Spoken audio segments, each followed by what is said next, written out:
السلام عليكم. اليوم بشرح لكم على الإضافة الجديدة وكيف تشيلها.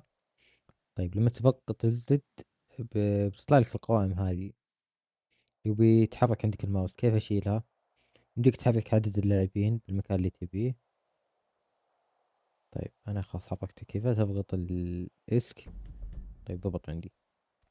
الهود يمديك تغيره فلاش هود، تحريك، تضبطه، تسوي سيف. طيب كيف أشيل الزد؟ بغير الحرف.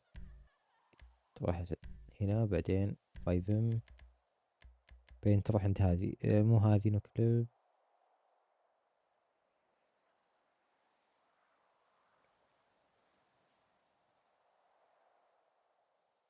اللي هي هذه اللي هي هود دريج مود. تغير هذا الزر، مثال بحط أنا، بحط هذا وبيكون معك زد.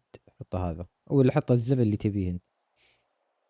الزر ما تحتاجه باختصار يعني. خلاص كيف الحين اضغط زد، خلاص الامور طيب ما يطلع لي الماوس عندي فشل. اضغط الزر خلاص يمديني احرك اللي هذا وبس.